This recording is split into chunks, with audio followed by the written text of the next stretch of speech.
Nestled across the equator in East Africa, Uganda is an amazingly well-watered and scenic country, measuring 236,580 square kilometers. It is for this reason and its moderate climate that Sir Winston Churchill once described Uganda as the pearl of Africa.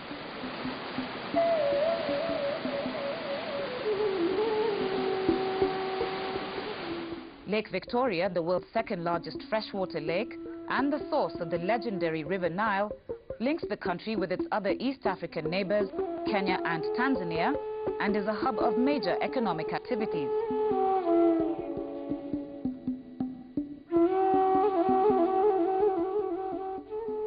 The country also enjoys over 80 inches of rainfall annually, making it one of the most fertile and agriculturally productive countries in Africa.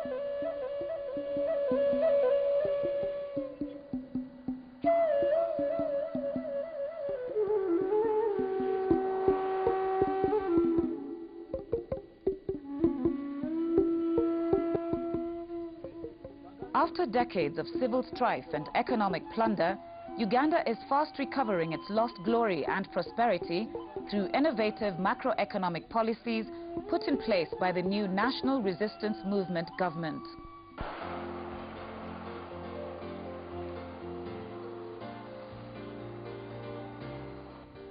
Although these austere measures have resulted in reduced inflation and growth in the economy, the high population growth rate and the HIV/AIDS pandemic hampered the recovery process.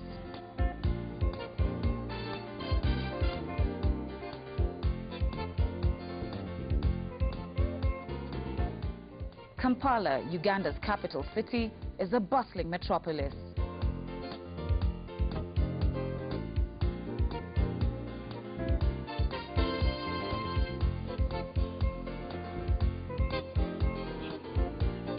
The city enjoys the ambience of modernity with the newly constructed skyscrapers and exclusive suburbs as a result of the country's economic rebirth.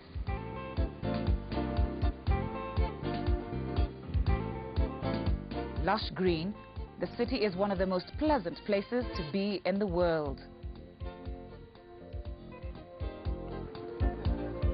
A combination of the nation's recent traumatic history, lack of infrastructure, and the vicious cycle of poverty has had adverse effects on sexual and reproductive health of the youth in Uganda.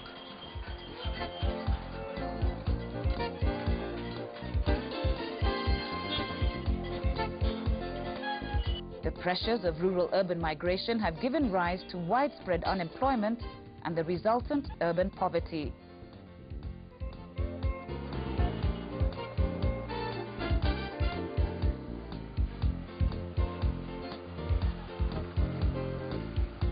The competitive and harsh life in the city involves improvisation of survival skills, which takes a toll on the sexual and reproductive health of both grown-ups and the youth.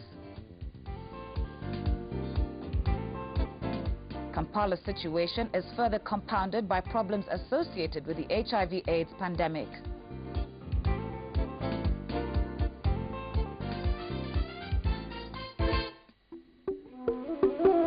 According to the 1991 census, 47.3% of the country's population is under 15 years of age, resulting in a high dependency ratio.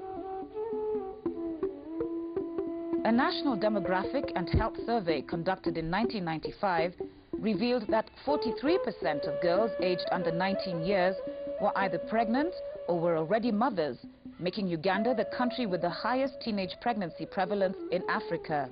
The youth or the adolescents in Uganda are indeed very vulnerable. If you look at the statistics, we know very well that adolescents are learning to live in the world. They are somewhere between children and adults. They are trying to find their, place in life. And that involves a lot of experimentation, a lot of risk-taking. If we focus on sexual and reproductive health issues, they are trying to become, sexually active, and it involves a lot of risks and dangers. Some of the concerns of the adolescents is early sexuality, Now with early sexuality, there are the problems of unwanted pregnancy, unwanted, and then they get involved in unsafe abortion. And as we realize, unsafe abortion is a major cause of death in this country. There is also the issue of sexually transmitted infections and HIV. And we know that in our population, the incidence of HIV is 5 to 6 times more among the young girls than among the boys.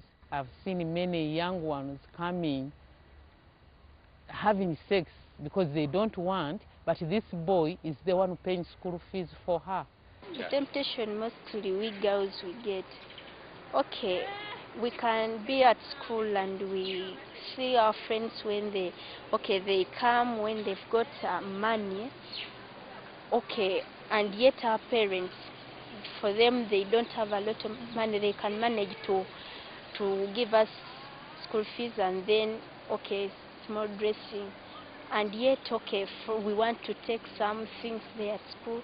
Then if we find anybody, okay, like a boy, and he comes to you, he gives you like 5,000, then there he tells you something. There you have to accept it because he can do what he can. If you can't be without that money, and you take that money, you end up, okay, when that boy has done what? Has used you. In the case of Uganda, you find that young people are getting educated, but they end up not having jobs. Now, psychological frustration, that is one. The adolescents need money for, for buying what they need. They also need to start planning for their future. And when they don't have money, they get involved in risky, behavior. For example, the girls, they may, get involved in prostitution. They may begin doing things which really, under normal circumstances, they would not be involved in. Young men could easily become involved in, being in gangs which can be who are robbers. So that some of these things, some people look at it and think there's now no relationship. But I think there is a lot of impact on, especially low education, unemployment for both girls and boys. And for boys, one could say that they don't become prostitutes, but it's also possible for young men to get involved with older women because they want it as a source of income. Alcohol and drug abuse, rape, unprotected sex, unwanted pregnancies, unsafe abortions, STDs, constitute disabling and life-threatening situations for adolescents in Uganda. If a child is in school, they think that a child will get all the information on sexuality from the school. Now the school teachers feel that they are not the right people to guide adolescents. So at the end of the day, the adolescents are in the middle of, they are really not getting information from the parents, they are not getting helped by the teachers, and at the end of the day, they rely on information either from their peers or colleagues. Like the parents think, I think those teachers who are teaching them, they can tell them about those things. And also teachers, that's your parents' role. With us, the youth, with our peers, our focus is on the media. You look at magazines to check like who is beautiful, who is what qualities. Even these magazines which give qualities of a good woman, those are the ones you look at. Even though the films are so fictitious, that's why you go and you think like in the movie they can show you someone you met in the morning already. Less than 1 hour people are having sex. So never had either mommy or daddy saying, look here Grace, sit down, let me tell you there is AIDS, you have to take care of yourself. Never. It has never happened. But maybe let's say if I've gone out, they give me the freedom, they allow me to go out parties, they allow me to go out dancing, I come back, but they will never say that take care of yourself or what. They just tell you go out, it's up to you. The only thing they will say is that just move, we don't mind, for I'm here to bury. I'm here to bury. Don't you hear that there is AIDS? I'm here to bury you. Die of AIDS. Only that. The youth are always preoccupied with anything that will, anything to do with fun.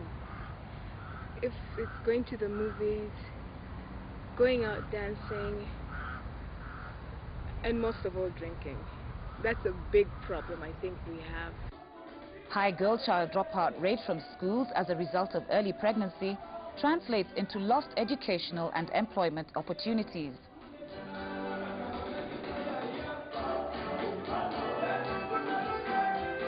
Guys have a problem of threatening you and say, if you walk out of this room, never come back to me.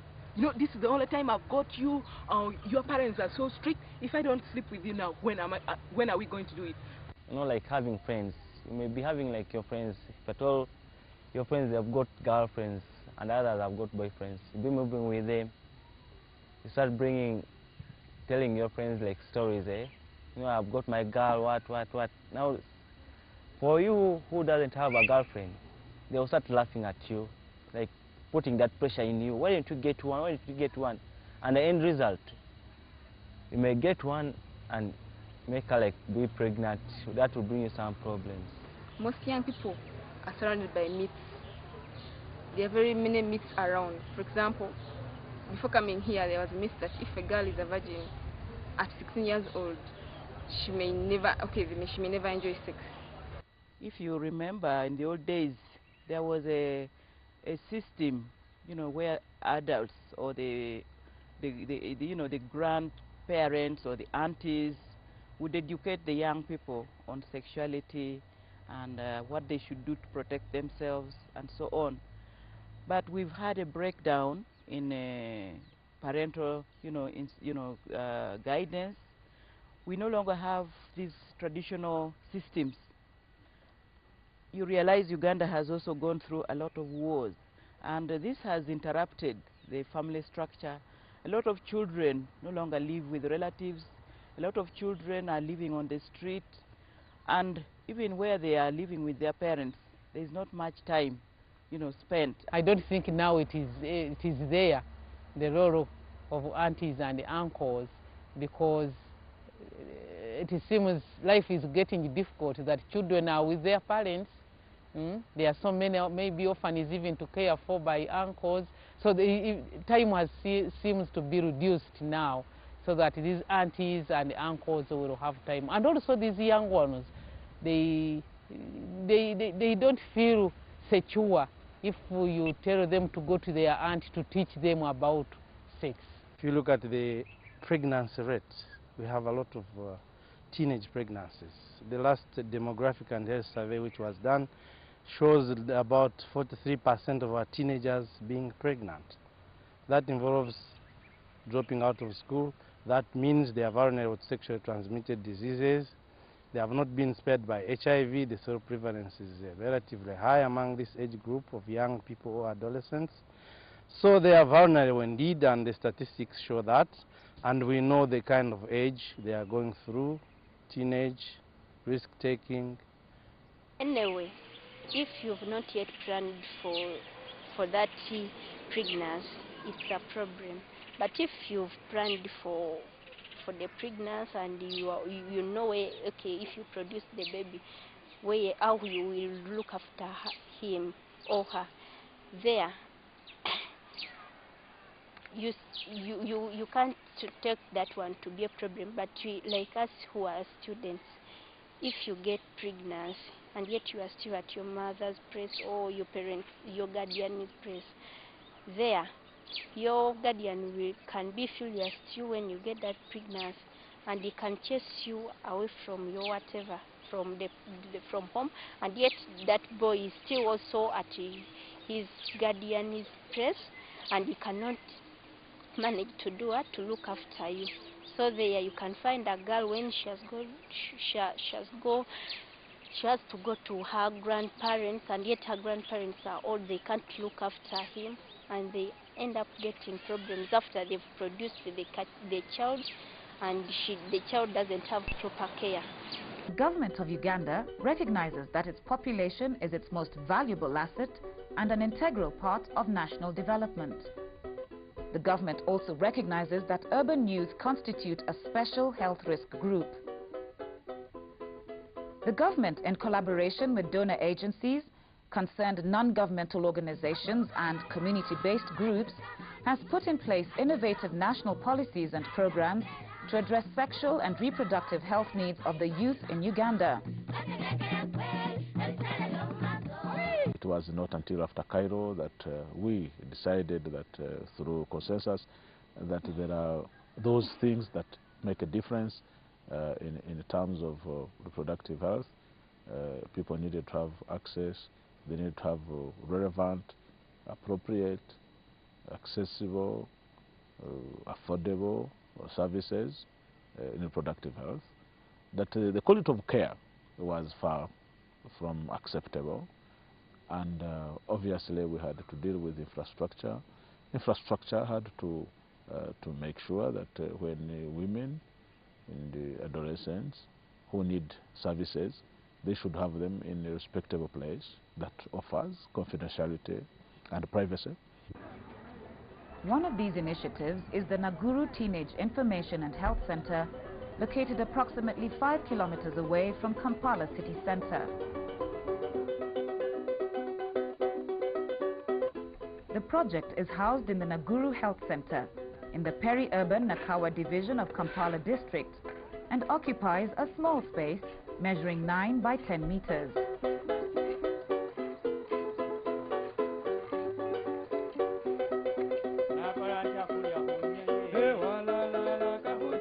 The main gatekeepers of this project are the youth.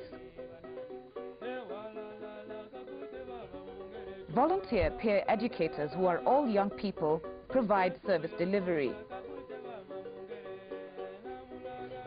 As a rule, service providers do not wear formal medical uniform in order for the youth to identify with them easily.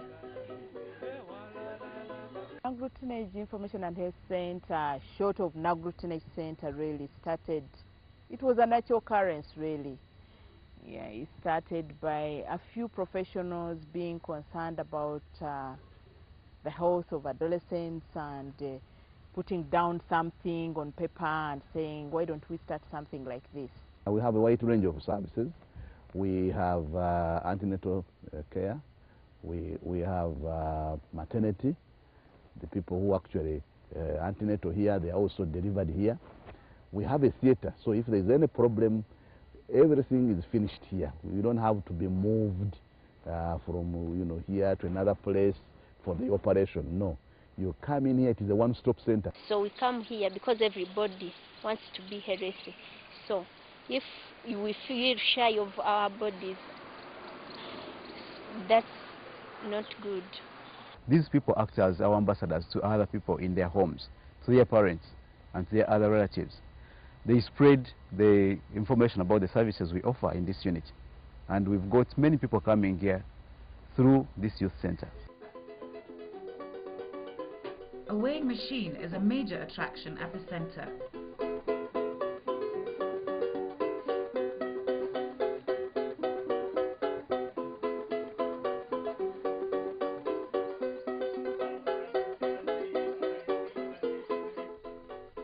Advocacy and IEC materials in local languages and in English are prominently displayed.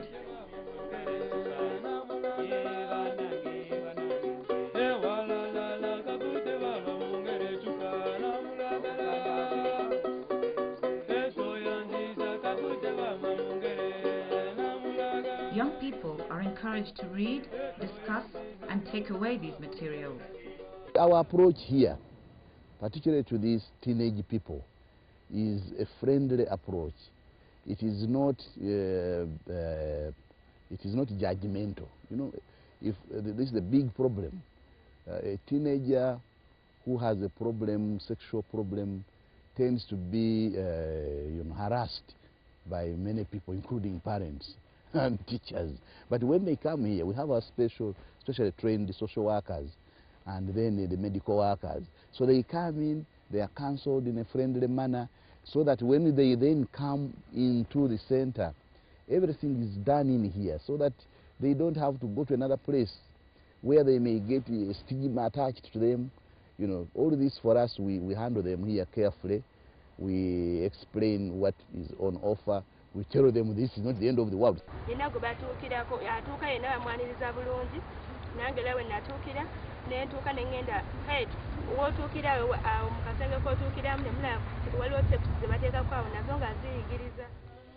The centre has been able to acquire, mainly through donations, many videos dealing with sexual and reproductive health from all over the world.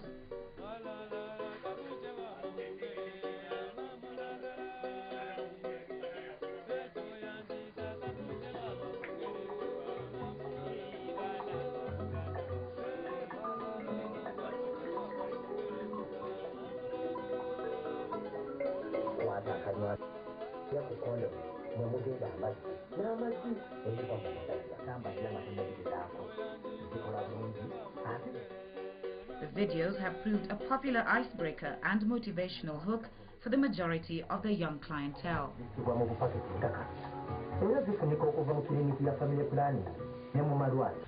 Initially, there was a bit of skepticism. People were not forthcoming so easily. But with continued contacts with the youth, spreading this spreading the word through the youth, we've got more youth now. We have accessed even schools, and you find like during holiday time, we have quite a number of youth who come here because of the nice programs that are in this place. It's like you are walking on the ground and landmines have been planted there. You don't know exactly where to step, you know. When you go to the religious leaders, you don't know which tune to tune to. When you are talking to the community, you don't know exactly what to tell them because this is a sensitive subject. Even when you are talking to the adolescents themselves, you don't know whether they will believe you.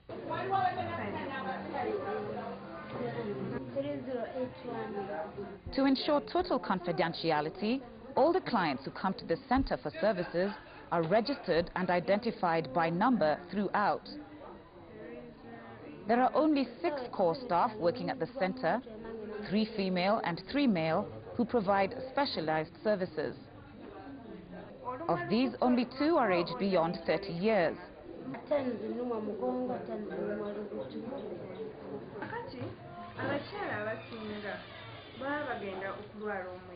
oba bwe baba balwala oba bwe baba bamaze bafunamu okulumizibwa mu lubuto.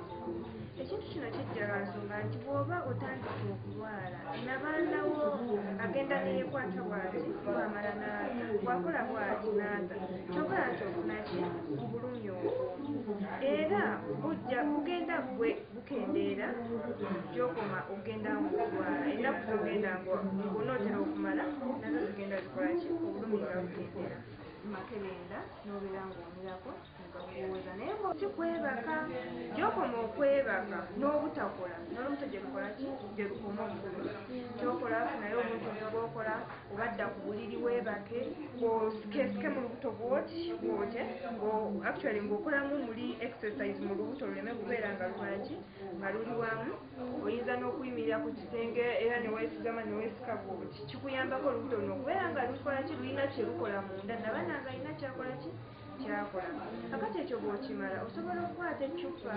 Others come with STDs, others it's pregnancy, others come here when they're pregnant, they want abortion, we give them advice. Others come here when they want condoms, others when they lack the skills to socialize with their friends, how to behave in a relationship. Others come with the parental problems, when they have problems with their parents, how they should go about it, and various such other problems. I have first challenges, especially when they come, when they have an STD, when they come having a pregnancy which they don't want, and also when they come having HIV. And you see, you have to, I have to think on how to help them because they already have a problem. So I look at them, they are looking at me as someone who will solve their problem. So that has been a big challenge that I have to go down, not as a mother now, but as someone who will help this young one to solve the problem he's in. The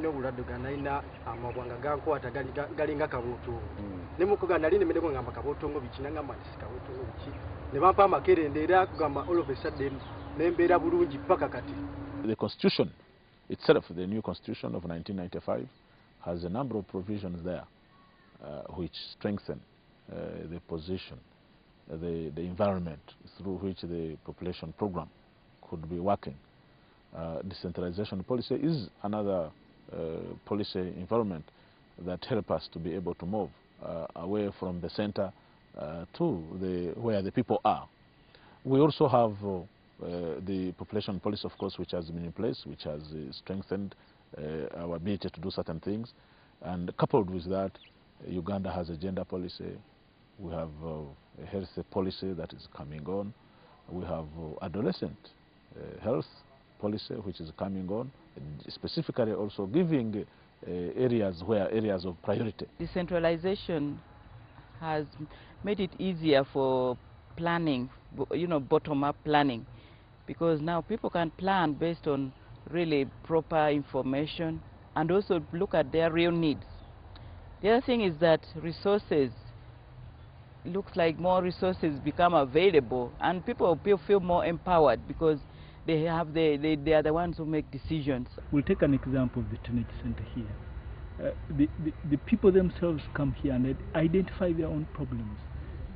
The girl child comes and says, what do I do so that I don't get pregnant? What do I do so that I don't get sexually transmitted diseases? Then they compare notes. They find solutions to their problems.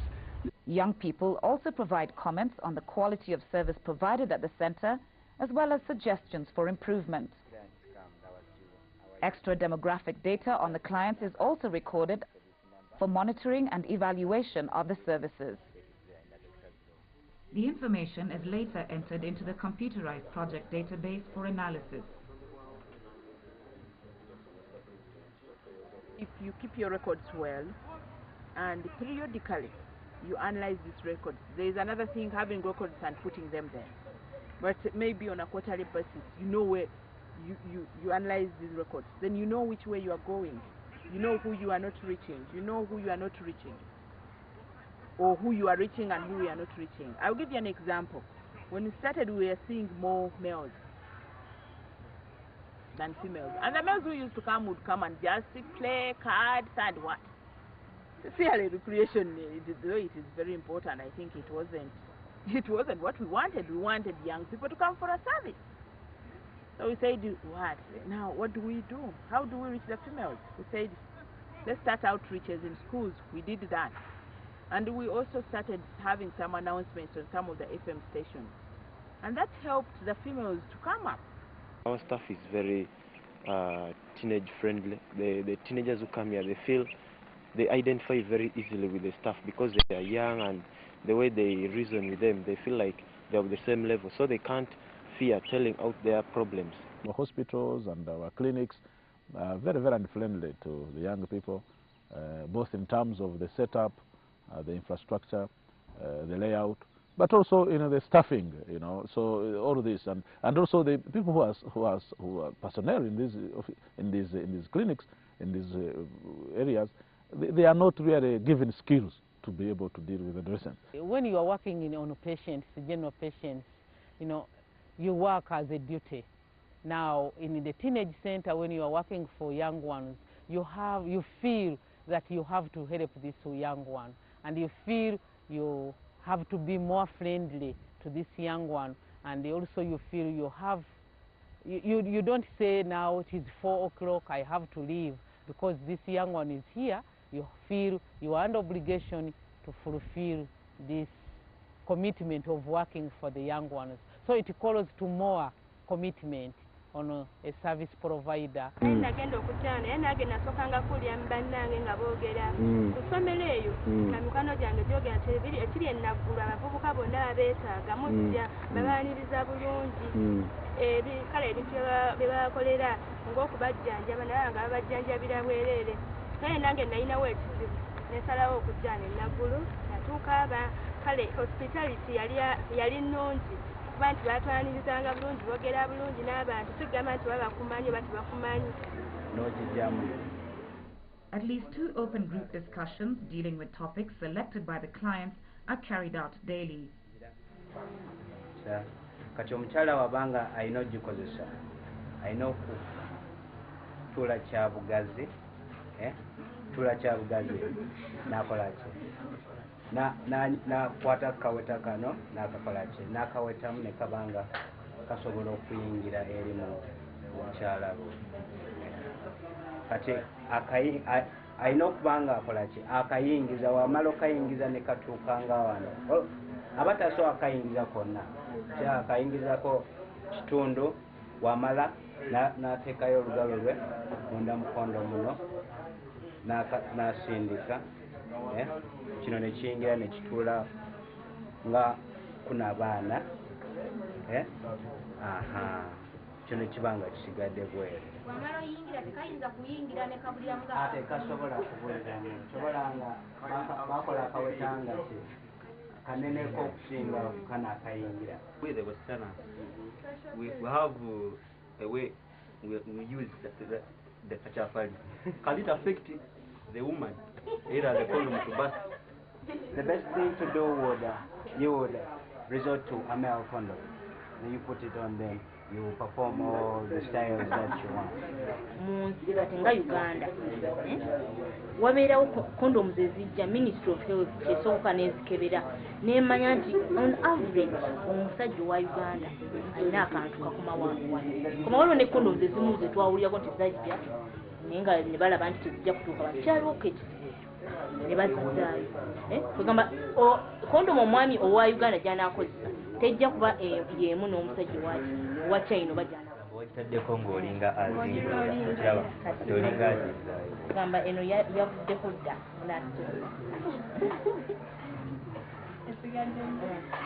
ogijjeeko making sure nti amazzi agali muno ate tegadda mu bukyala kubeera kondom oba eba tekugasizza olumala ogijjako otegeezeko nti amazzi agali muno tegayisa ate mu bukyala kisibeko bulungi. Become youth friendly, especially if it's sort of a teenage center. First of all, the staff itself has to be youth. Living around the bosses, because the bosses, you find that they don't get a chance to talk to these teenagers. But I mean, the middle staff, those that come in eye contact with the youth, they have to be fellow youth. Because with a fellow youth, it's easier to pass off a problem rather than telling a mature person. Yeah. These days, we no longer think of really being that very conservative. We are thinking of expanding the services and getting all the possible avenues of delivering services. We train, we have public health and its all sections. This involves non-medical people who are trained to do things like disseminating information, medical information. We have public health lectures. We have people who go out in the community educating people, and we would want to have people who can easily identify with the people in the community. And here we're talking about the youth. We would like to have people who identify with the youth. So we get the peers, train them to give the right information. They are not medical, but they are imparted with the right information, and we supervise them as they are giving this information. And we are satisfied that they are doing it very well, because these others who come get it from the people of their kind, and they feel more comfortable with them, and they feel relaxed, and they easily volunteer what could be their problem, and the discussion is more cordial because they are talking to someone who is of their kind, and it has succeeded. The Naguru Teenage Information Centre is operating within the premises of the Ministry of Health. So that's already a big contribution. And moreover, they utilize the staff who are actually government officers. Now, the ministry has also been involved in mobilizing resources, because whenever an NGO or any activity is going to be implemented, it's the Ministry of Health which either identifies or recommends an agency. So the center in Naguru, when it was started, the ministry realized that it had a lot of potential, and through that we have been able to secure funding from different sources for use there. Now, the training which has gone on in the center has also been with support from the Ministry of Health. As far as UNFPA is concerned, we have been able to help Naguru Teenage Centre through provision of basic training of the staff. We have also been able to help them through provision of essential drugs that are able to combat issues of STDs and even HIV/AIDS, if you want to say so. UNFPA, I think, has also been able to support services such as counseling, which I think are essential for these people to be able to appreciate the kind of services that are being delivered.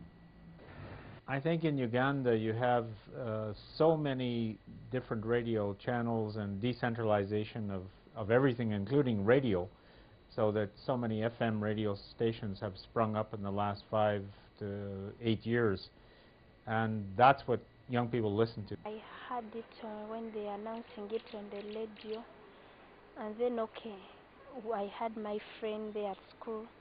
She came to me and told me about it and the service they are calling out to us who are teenagers. We do have a radio program that we run called the Speak Out in Radio Show. It's on one of the FM stations called Radio Simba. We have advocacy programs just on that radio. Our primary target on that radio is the young people out of school, but our secondary target is actually parents. Nzokusoka kwa byonna Teenage Centre Naguru nasooka jiwulira ku mukyala wange awuliriza Radio Simba kati neyongera okuwuliriza programu ezaalinga zibeera ku radio ne bagaba balina discussion naye ekyasinga okundeeta ennyo kyekintu kye nali sirabangako ye female condom. 55.3% of the young people who access the services on offer have known about the centre through a popular weekly radio program dealing with adolescent reproductive health matters, which the staff and volunteers of Naguru contribute to and produce. I'm Monica, and like you've been told, I was young then when I had a child, and surely there are so many difficulties I went through. First of all, I didn't know anything about a baby. Besides, I would even forget. I didn't want the baby to suck my breast. I would forget and sleep and let her cry. Not that I want her to cry, but I feel too sleepy and I want to sleep. So I would feel like this child is really making me go through a bad thing. But then with time, I kind of got used to it. I would see that there are things I have to do for her. So what I would do was I would prepare her things, like before we go to bed. I put her milk in the flask, 1 flask milk and 1 flask hot water. And then I put the nappies for changing by the pillow, because I just put the net, then I put the nappies with us together in the net next to the pillow. And then I put the basin under the bed, then I put the potty there, so that I don't have to get up and move. So when she starts crying and I know she wants milk, sometimes I don't switch on the lights. I'll just feel it and do the things and give it to her. The live call-in radio program, which is funded by UNICEF and broadcast over Radio Simba, an innovative FM station, comprises slice-of-life testimonials, call-ins and study group discussions. naye ng'ebyonna byonna biyitira mu Naguru Teenage Centre ajja okubeera nti n'otuuka gwe kennyini omulwadde oba alina ekizibu kirala kyonna sijjaka nti omulwadde kubanga simanyi kizibu kyo nga ojja kusangayo abasawo baffe nga bakubudaabuda bakubeesabeesa bakulaga ekyokukola ekituufu ki ky'olina okukola. Essimu ey'abakansala baffe oba omusawo waffe gwe tuyiseewo ku bbali akubuulira ekizibu kyonna akikunyonnyola ky'oba omubuulidde eri 543672 ebo ogikuba ojja kufuna omusawo waffe oli yennyini ow'omukusike ow'ebbali ajja kuba nga mwogerezeganya. The primary target group is out-of-school youth and parents as the secondary target. Bulungi ssebo, osinzidde wa ssebo? Amannya go. Buuza ssebo ekibuuzo kyo. Ssebo.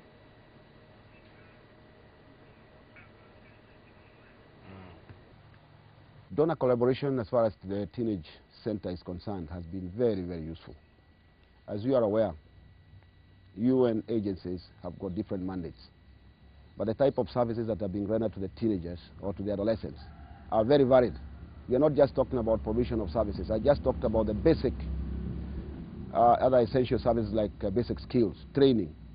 You may wish to know that UNFPA is not very much involved or has not been with income generation, right? But this is an essential component of the entire, package of the services provided by Naguru.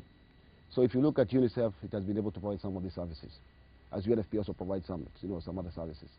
But by coming together with different mandates and different packages, I think we have been able to come up in a very holistic manner to provide what is actually essential for them to understand and appreciate why they're coming there. We've been using Naguru to learn from their experiences, and they have been very receptive in that we share the researches they have conducted, they share with us their reports, and we are, as a collaboration, we also serve as a referral center for some of their services. For instance, they are very good at counseling. They are very good at starting them. But now we have service outlets which offer a broad range of sexual and reproductive health services to the youth. Of recent, we've started a helpline. And this helpline, we've used some of their counselors to offer information to the youth using that helpline. So we are, in a way, we are collaborating, mutual collaboration to enhance or strengthen each other's roles, to provide better services to the youth, to complement each other as opposed to competition. We always get these patients from Naguru with the STDs, with some problems of abortions, but most of these youths we are getting are cases of STDs. We have recent been working with some agencies so that we can get complications of abortion better taken care of. Now, this is, in the past, people who come with the complications of abortion either have to go to wait for the main theater before they can have a curettage for the, cleaning up the uterus. But using the manual vacuum aspirator, which is a very simple equipment, is a very safe way of completing the abortion. And the ministry has already adopted this, and we would like to expand the services in as many facilities as possible. So training is going on.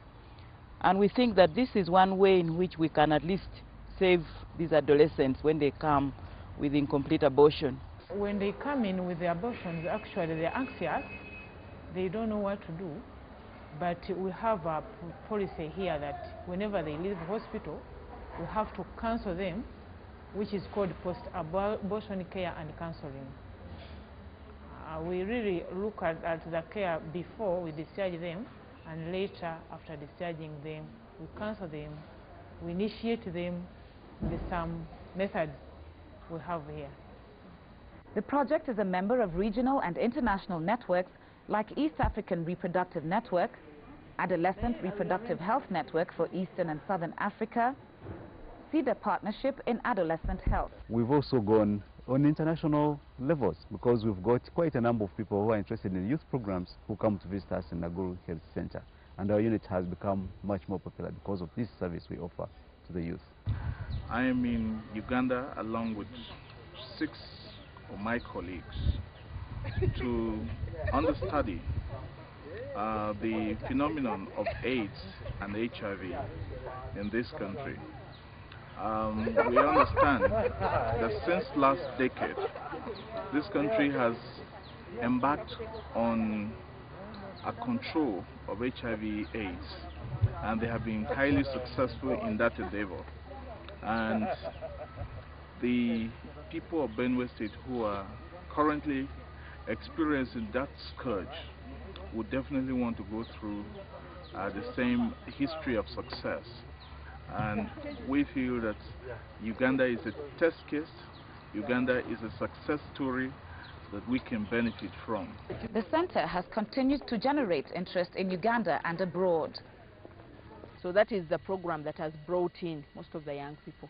In fact, to date, 55.3% of the young people who come to this place come because of the radio program, and actually. So this clinic actually offers also training, on-job training for Ministry of Health, for other ministries like the Power Project, which is also doing something like 3 weeks. But it also does on-job training for other NGOs that are starting up something like this. It's actually a model clinic, not only for the country, but also for the region. How girls and boys are treated at home. Then the girls, sometimes we begin supporting the boys. I mean, the girls. The girls will say they favor the boys, and the boys will say no, they favor the girls. So that's where we end up brainstorming. And then, having talked to the youth in this center, I have observed a clear-cut difference between those who probably don't have access to this kind of facility. The youth here seem to be a lot more assertive. They have self-confidence and self-esteem, and it exudes itself as you interact with them. You can see that they are confident, they know what they're doing, and they are in control of themselves. Naguru Teenage Centre is the place where we always bring visitors. It's one of the only places in the whole of the capital area where teenagers are getting this kind of friendly service on reproductive health issues. And I think it's one of the main reasons why the HIV/AIDS pandemic is declining in this age group in Uganda. This kind of response by Uganda is very important, and UNICEF is interested in really making sure that it is sustained. The centre has also provided on-job training for service providers working with the government or with NGOs involved in youth-friendly health services. Some of the organizations that have benefited from this training include the Ministries of Labour, Gender and Social Development, Health and Education.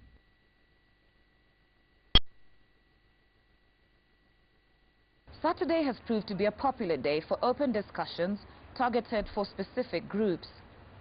These discussions are held in a relaxed atmosphere under a tree outside the centre. These discussions are publicized over a radio program the centre produces. Today, young married couples are discussing sexual problems and unmet needs.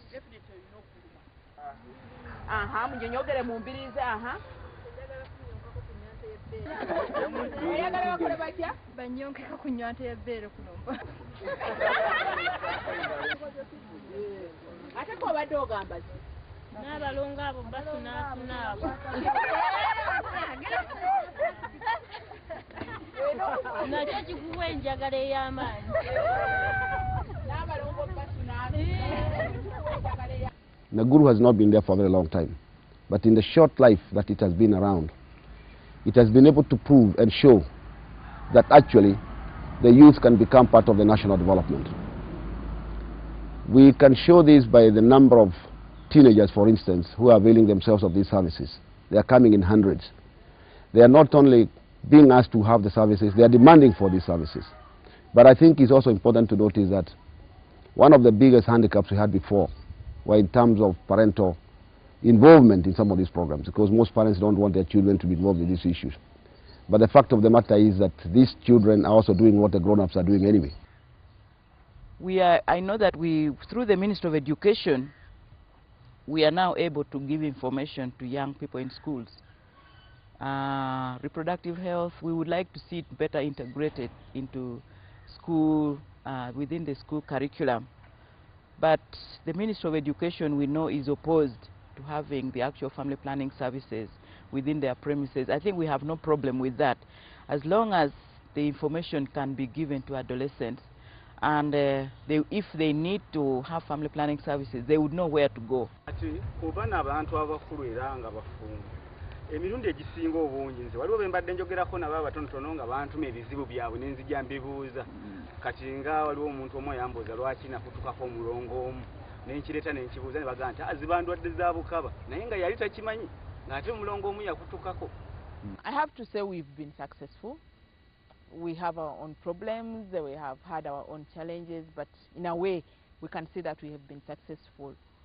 One thing which is very, very important to us is the young people accepting Naguru Teenage Centre as their place. We have picnics every holiday, at least is a picnic, and other things which can entice us, the youth, to always come.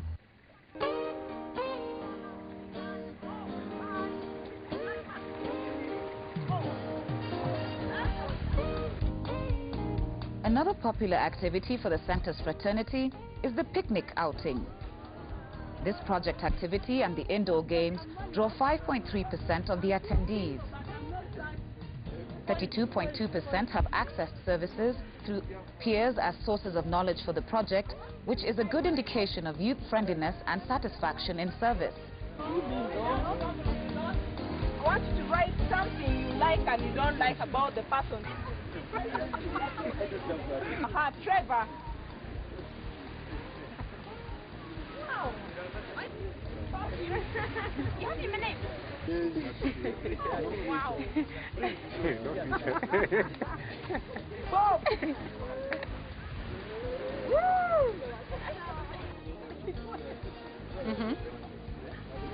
These picnics I'm talking about helps us, we grow in that line that you become assertive somehow. When you pick a question and you are supposed to react according to the instruction, you stand up. That's one of the things definite, that you have to stand up. If you have not stood up before people, this time you're going to stand before young people only. You begin, of course, with young people only. Tell us of all the family planning methods. Please. Don't tell us you've never heard of family planning. No. If she comes at the center, then she must know what family planning is. No, you tell us the methods. She says condom. And which one do you like if you don't have any other? Which one do you like?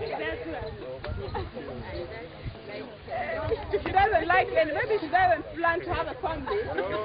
Who knows? The project has also formed partnerships with various international organizations like Advocates for Youth, Pathfinder International, Family Care International, Johns Hopkins University, and IPPF.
The centre has experienced a dramatic rise in the number of visitors from within Uganda, the rest of Africa, and indeed the rest of the world. As a result of advocacy activities, the project has also increased its clientele from 3,708 in 1996 to over 8,000 in 1999. With regard to the girl child, you may wish to note that this is a group that is actually highly marginalized also in terms of lack of services, lack of knowledge on issues that are concerned with reproductive health. So in a way, we have been able to help the girl child in terms of reduction of early pregnancies. We have also been able to help her to stay in school, which also creates better employment for them in future, and also to become part of the national development. Through some of the projects, services are also being started in the community centers, which are supposed to be at the sub-county level. If we can get more services to cover reproductive health needs of adolescents in such facilities, then probably we shall be, at least improving on accessibility of care for the young people. Actually, I didn't know that even a girl at 13 years could be having sex. I was surprised. I was shocked, actually. When I came here, I used to be very shy. I didn't have any self-esteem. I wasn't assertive. But one of the things you learn from here is that you begin appreciating yourself. You become very confident and assertive. Before coming here, I used to be a shy person. And I used to think that talking to boys is not good. I thought that boys, always when they speak to you, they just want some hidden agenda. But when I came here, I realized that boys are people like us, and they just want mere friendship. Of course, some want other things. On the way forward for Naguru, the space is so little. It's one of the constraints.